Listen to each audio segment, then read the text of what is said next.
करिए चालू।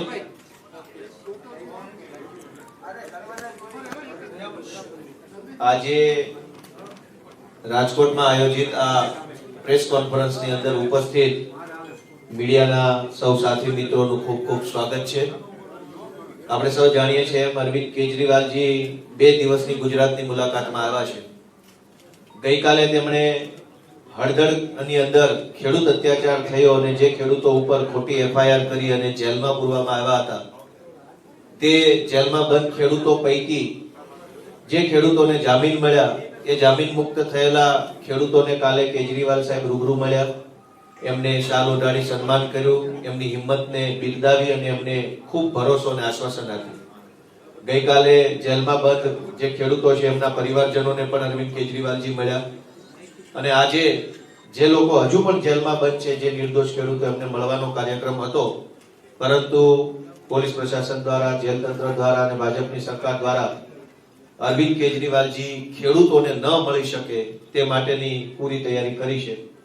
બાકીની આગળની વાત માનનીય અરવિંદ કેજરીવાલજી રજૂ કરશે। हेलो, आज यहाँ पे आए हुए सभी मीडिया के साथियों को मेरा नमस्कार, और जो लोग अभी टीवी पे देख रहे हैं, सोशल मीडिया पे देख रहे हैं, उन सब लोगों को भी मेरा नमस्कार, सबको मेरा प्रणाम। आज आप सब लोगों ने गुजरात की बीजेपी सरकार की तानाशाही का जीता जागता उदाहरण देख लिया। आज सुबह 11 बजे मुझे गुजरात की राजकोट में जो जेल है, राजकोट की जेल में बंद किसान नेताओं से, किसानों से मिलने के लिए जाना था। मुझे उनसे मिलने के लिए नहीं जाने दिया गया। आप सोच सकते हैं कि इससे बड़ी तानाशाही और क्या हो सकती है। मैं कोई आतंकवादी हूं? मैं कोई क्रिमिनल हूं? और जो लोग जेल में बंद हैं वो लोग किसान हैं, हमारे देश के नागरिक हैं। वो लोग कोई क्रिमिनल नहीं है, वो लोग कोई अपराधी नहीं है। मैंने कल अप्लाई किया था जेल में मिलने के लिए, लेकिन आज मुझे सुबह सुबह मैसेज आया कि आपको उनसे मिलने की इजाजत नहीं है। मैं सोच रहा था, अंग्रेजों ने जब भगत सिंह को गिरफ्तार किया था, भगत सिंह को भी उसके साथियों से जेल में मिलने की इजाजत मिला करती थी। भगत सिंह को भी, उनके साथियों को भी कभी भगत सिंह से मिलने से रोका नहीं गया। क्या इसी के लिए हमारे स्वतंत्रता सेनानियों ने लड़ाई लड़ी थी आजादी की कि एक दिन ऐसी सरकार आएगी जो कि अंग्रेजों से भी ज्यादा बदतर होगी, अंग्रेजों से भी ज्यादा क्रूर होगी, अंग्रेजों से भी ज्यादा अत्याचारी होगी। 2 महीने पहले हड़दड़ के अंदर जो किस्सा हुआ, किसान, आज गुजरात एक खेती प्रधान देश है। बहुत से लोग, 50% से ज्यादा लोग किसानी के ऊपर अपना जीवन यापन करते हैं। 54 लाख किसान परिवार गुजरात के अंदर किसानी पे अपना जीवन यापन करते हैं। आज किसानों का बुरा हाल है, किसान बहुत दुखी हैं। ना बीज मिलता है, खाद के लिए लंबी लंबी लाइनें लगी पड़ी हैं जगह जगह, बहुत ज्यादा मशक्कत करनी पड़ती है, लड़ाई झगड़े होते हैं। कर्जा प्रथा के खिलाफ हड़दड़ में जब 2 महीने पहले इकट्ठे हुए किसान, उनको पूरे दाम नहीं मिलते, अपने फसलों के दाम नहीं मिलते। कुछ लोग उनके साथ नाइंसाफी करते हैं, अन्याय करते हैं। किसानों को 1500 के अंदर डील होती है, 1200 रुपए देते हैं। जब इस कर्जा प्रथा के खिलाफ किसान हड़दड़ में इकट्ठे हुए तो किसानों के ऊपर इस अत्याचारी सरकार ने, भारतीय जनता पार्टी की सरकार ने लाठियां बरसाई, आंसू गैस के गोले छोड़े, निर्दोष किसानों के घर में घुस घुस के उनके परिवार के लोगों को, निहत्थे लोगों को, शांतिपूर्ण तरीके से अपनी मांग कर रहे लोगों को उनको गिरफ्तार किया। 88 किसानों को गिरफ्तार किया, फर्जी मुकदमे किए, फर्जी एफआईआर किए। 2 महीने से वो किसान जेल में हैं। उनमें से 42 की बेल हो गई है, बाकी लोगों की बेल एप्लीकेशन है। और जिस दिन बेल की सुनवाई होती है उस दिन पुलिस वाले नहीं पहुंचते कोर्ट में। तो जानबूझ के, इसका मतलब जानबूझ के आप उनका मनोबल तोड़ना चाहते हो। तो आज किसान दुखी है बुरी तरह से। कल मैं उन किसान परिवारों से मिला जिनके बच्चे या तो जेल में हैं या जेल से छूट गए। उनकी कहानियां सुनिए, सुन के आपको रोना आएगा। उन्होंने बताया कि पहले 24 घंटे जब उनको गिरफ्तार किया गया, उनको 24 घंटे तक पीने का पानी नहीं दिया गया, उनको खाने के लिए कुछ नहीं दिया गया, पुलिस के अंदर उनकी पिटाई की गई। क्या चाहती है बीजेपी? उनका मनोबल तोड़ना चाहती है। मैं इन्हें कहना चाहता हूं, भगवान से डरो। एक दिन रावण को भी बहुत घमंड हुआ था, कंस को भी बहुत घमंड हुआ था, जो अहंकार आज बीजेपी को दिखाई दे रहा है। कल मैं उन परिवारों से मिला, मैं उन्हें सलाम करता हूं, उन परिवारों को, कि पूरे प्रेशर के बावजूद वो मेरे से मिलने के लिए आए। उनके ऊपर खूब प्रेशर बनाया गया कि उन केजरीवाल से मिलने के लिए नहीं जाना, नहीं तो ये कर देंगे वो कर देंगे। लेकिन मैं कहना चाहता हूं, गुजरात की जनता खड़ी हो रही है। एक तरफ किसान दुखी है, दूसरी तरफ किसानों के बच्चे, किसान ब्याज पे लोन लेके अपने बच्चों को पढ़ाता है। मैंने कई वीडियो देखे हैं गुजरात के बच्चों के, कई कई लाख रुपए का लोन लेता है, बच्चों को शहर भेजता है, सूरत भेजता है, अहमदाबाद भेजता है, कोचिंग कराता है, पढ़ाता है, और पढ़ने के बाद फिर पेपर लीक हो जाता है। जब पेपर देने की बारी आती है, पेपर लीक हो जाते हैं। बच्चों को रोते हुए देखा है कि सर 3 साल से हम पढ़ाई कर रहे थे, कोचिंग कर रहे थे, इतना पैसा लिया मेरे पिताजी ने, लेकिन अब पेपर लीक हो गया, अब अगला पेपर पता नहीं कब होगा। इनसे पेपर नहीं कराया जाता। पेपर लीक कराने वाले कौन है? इन्हीं के लोग हैं। बच्चे बेरोजगार घूम रहे हैं, इनसे रोजगार नहीं दिया जा रहा, पेपर लीक हो रहे हैं, तो बच्चों को बर्बाद कर दिया। अब वो बच्चे अपनी आवाज ना उठाएं, इसलिए पूरे गुजरात के अंदर ड्रग्स बेची जा रही हैं। पूरे गुजरात के आज आपको गली गली के अंदर नशा ड्रग्स मिलेंगे, गली गली के अंदर ड्रग्स मिल रही हैं। बच्चों को ड्रग्स के अंदर धकेला जा रहा है। गुजरात के हर परिवार को पूरी तरह से बर्बाद किया जा रहा है इस सरकार के द्वारा। पर मुझे लगता है ये इनके आखिरी दिन है। पूरे गुजरात के लोग अब इकट्ठे हो रहे हैं। कल मुझे पता चला जिन किसानों को, किसान के परिवार के लोगों को गिरफ्तार किया गया, उन गांव के लोगों ने हिम्मत करके, पूरे गांव ने उनके खेत को जोता है। जैसे गांव के अंदर अगर एक किसान परिवार को गिरफ्तार किया तो उसके खेत में काम करने वाले लोग नहीं थे, तो पूरे गांव के लोगों ने इकट्ठा करके उसके खेत को जोता है। अब लोग इकट्ठे हो रहे हैं, इनकी आवाज। आज गुजरात के अंदर 2 चीजें खुलेआम बिकती हैं, एक ड्रग्स और एक सड़क पे गड्ढे।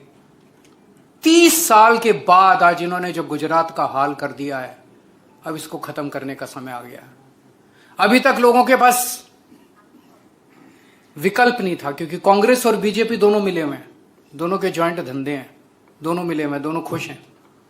कांग्रेस चाहती नहीं कि बीजेपी की सरकार जाए गुजरात से, लेकिन अब विकल्प है लोगों के पास। घर घर के अंदर आज बात हो रही है, आम आदमी पार्टी की बात हो रही है। आज आम आदमी पार्टी के नेताओं को, गोपाल इटालिया, यशोदान गढ़वी, राजू करपड़ा, प्रवीण राम, चैतर वसावा, मनोज सोरठिया, बहुत सारे नेता हैं हमारे जिनके तरफ लोग बड़ी उम्मीद के साथ देखते हैं। मैं पूछना चाहता हूं, बीजेपी के एक नेता का नाम बता दीजिए जो उम्मीद देता है गुजरात के लोगों को। मैंने इतने सारे नेताओं को, और भी बहुत नाम है, आम आदमी पार्टी के इतने सारे नेताओं के नाम मैंने गिनाए जिनको लोग बहुत उम्मीद के साथ देखते हैं। ये लोग हमारे जब नेता बोलते हैं तो लोग सुनते हैं। बीजेपी के गुजरात के एक नेता का नाम बता दीजिए गुजरात के अंदर जिसको लोग उम्मीद से देखते हैं कि वो गुजरात को ठीक कर देगा। कांग्रेस के एक नेता का नाम बता दीजिए जिसकी तरफ लोग उम्मीद से देखते हैं कि वो गुजरात को ठीक कर। उनके पास एक भी नेता नहीं है, कोई उम्मीद नहीं है इन दोनों पार्टियों से। आज आम आदमी पार्टी उम्मीद है, और मैं लोगों को कहना चाहता हूं, आप लोगों को ही गुजरात बचाना है। हम लोग तो बहुत छोटे हैं। गुजरात बचाने की जिम्मेदारी गुजरात के लोगों के ऊपर है। आपको सामने आना पड़ेगा, डर निकालना पड़ेगा। ये एफआईआर का खेल जो खेल रही है बीजेपी, एफआईआर से डराना चाहती है। मैं भी जेल होके आया, 6 महीने जेल रहा। हो सकता है आपको भी जेल में डाल दें, 2 महीने 3 महीने। मैं आपको जिम्मेदारी दे रहा हूं, जिन जिन लोगों पे झूठी एफआईआर करके जेल में डालेंगे, हम लड़ेंगे आपके लिए। और जिस दिन सरकार बदलेगी, गुजरात की 2 साल के बाद चुनाव है, जिस दिन सरकार बदलेगी 24 घंटे के अंदर सारी झूठी एफआईआर वापस लेंगे और गुजरात के लोगों को तंग करने वाले मंत्रियों को जेल में भेजा जाएगा। अगर आपके कोई क्वेश्चंस हैं तो आप पूछ सकते हैं। सर, आपने बताया कि बीजेपी और कांग्रेस एक है गुजरात में, तो आम आदमी पार्टी का स्टैंड क्या है इंडिया ब्लॉक्स के लिए? क्या केंद्र में अभी भी वो इंडिया के हम इंडिया गठबंधन का हिस्सा नहीं है। बीजेपी और कांग्रेस का अलायंस जो है, ये अलायंस मिलके पिछले 30 साल से गुजरात में सरकार चला रहा है। कांग्रेस चाहती ही नहीं है कि गुजरात से बीजेपी जाए, लेकिन अब गुजरात के लोग मिलके, अभी तक गुजरात के अंदर तानाशाही की सरकार, बीजेपी की सरकार चल रही थी, लेकिन अब लोगों की सरकार आएगी, जनता की सरकार बनेगी। केजरीवाल साहब, ये अभी जो पहले वाले तेवर थे आपके, जब आप सीएम थे, सत्ता पे थे दिल्ली में, उस टाइप के तेवर दिखते नहीं, ऐसे बात हो रही है, तो इसके लिए क्या करें? मेरे तेवर में कौन सी कमी नजर आई अभी आपको? आप गवर्नमेंट के साथ, बीजेपी गवर्नमेंट के सामने घुटने टेकते हैं, इस बात को अभी जो कुछ मैंने बोला उसमें कौन सी आपको कमी नजर आई जिससे आपको ऐसा लगता है? सर, वंदे मातरम गीत के बारे में बहुत सारी बहस हुई, कल अलग अलग स्टैंड लिया गया। किस तरह से देख रहे हैं? क्या वेस्ट बंगाल में भी चुनाव है, इसकी वजह से भी क्या इनको मुझे लगता है कि देश में इस वक्त इतनी ज्यादा समस्याएं हैं, उन समस्याओं के ऊपर चर्चा होनी चाहिए। अभी ये जो इंडिगो एयरलाइंस का पूरा घटनाक्रम हुआ, हजारों की संख्या में एयरपोर्ट्स के ऊपर अफरा तफरी मची हुई थी। पूरी दुनिया भारत की तरफ देख रही थी। 21वीं सदी का भारत, एक आधुनिक भारत होना चाहिए, और हमसे अपनी एयरलाइंस नहीं संभलती। कुछ तो गड़बड़ है। एक कंपनी ने पूरी भारत सरकार को घुटने पे टेक दिया, ऐसा हो सकता है? तो या तो भारत सरकार निकम्मी है, उनको सरकार चलानी नहीं आती है, और या मिली हुई है। मुझे दूसरा ज्यादा नजर आता है, मिली हुई है। ये जो इंक्वायरी बिठा दी, अब एक कमेटी बिठा दी, बेवकूफ बना रहे हैं, आंखों में धूल झोंक रहे हैं। बहुत बड़ा स्कैम है ये, बहुत बड़ा स्कैम। अगर 2 साल के बाद आप आएंगे तो कितनी सीट लेके आएंगे गुजरात? सरकार बनाएंगे, आप चिंता मत कीजिए, बहुमत से सरकार बनाएंगे। अभी बहुत जल्दी है, चिंता मत कीजिए। सर, आपने कहा कि गुजरात में गली गली में ड्रग्स मिलता है। गुजरात सरकार ने कहा कि हमने अभी तक सर्वाधिक ड्रग्स के कंसाइनमेंट पकड़े हैं। मुंड्रा पोर्ट जो है वो पूरे देश के लिए एक बहुत बड़ा गेटवे बन गया है ड्रग्स का। मुंड्रा पोर्ट से बहुत बड़े बड़े कंसाइनमेंट पकड़े गए हैं। वो कहां गए? उनका दोषी कौन था? कुछ पता चला? कुछ नहीं पता चला। और जो नहीं पकड़े गए, जो निकल गए, उसका तो कोई हिसाब ही नहीं है। तो मैं कल भी बहुत लोगों से मिला, शाम को भी बहुत लोगों से मिला, दोपहर में भी बहुत लोगों से मिला। आप एक बार जनता से बात करके देखिए, पूरी जनता आज कह रही है गुजरात के अंदर कि गली गली के अंदर ड्रग्स बिक रहे हैं। पूरे के पूरे गुजरात के युवाओं को अंधकार में भविष्य की ओर, उनका भविष्य अंधकार में होता जा रहा है। गुजरात सरकार क्या कर रही है? क्या गुजरात सरकार की मिली भगत के बिना ये हो सकता है?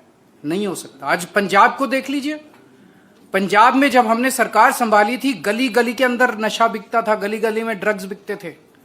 वहां पे नशा बेचने वालों के घर तोड़े जा रहे हैं बुलडोजर से। टीवी के ऊपर आपने, सोशल मीडिया पे भी देखा होगा, बुलडोजर से उनकी बिल्डिंग्स तोड़ी जा रही है। उनको पकड़ पकड़ के 25,000 से ज्यादा नशा बेचने वालों को, ड्रग्स बेचने वालों को गिरफ्तार किया हम लोगों ने। अगर हम कर सकते हैं, हमारी नीयत साफ है, तो गुजरात में भी हो सकता है। गुजरात में क्यों नहीं हो रहा? किसी को पकड़ा जाता है? नकली शराब बिकती है, किसी को पकड़ा जाता है? कोई नहीं पकड़ा, खुलेआम बिक रही है। क्यों? करने वाले इनके साथ मिले हुए हैं। सर, गोवा की नाइट में भी 25 से ज्यादा लोगों की मौत भी हो गई। ऐसा कैसे हुआ कि गोवा के अंदर जो क्लब के मालिक थे वो भाग गए? रातों रात भाग गए और उसी फ्लाइट से भाग गए जिस फ्लाइट ने इनको ब्लैकमेल किया, इंडिगो से। तो भारत सरकार केजरीवाल को तो जेल में डालती है, लेकिन गोवा के अंदर 25 लोगों की हत्या करने वालों को देश से भगा देती है। इसका मतलब बीजेपी मिली हुई है कि नहीं मिली हुई है? Thank you. वो उनके घर पे उनके चाचा की बेटी की डेथ हो गई है अभी। केजरीवाल जी, गुजरात में अभी एक ट्रेंड चल रहा है, जैसे दारू बनती है फिर भी सभी जगह शराब मिलती है, ऐसा ट्रेंड चल रहा है कि इससे तो अच्छा है कि शराब से छूट मिल जाए और गवर्नमेंट को टैक्स की आवक हो जाए। आपका तो क्या आप ये कहने की कोशिश कर रहे हैं कि सरकार निकम्मी हो चुकी है? अगर सरकार निकम्मी हो चुकी है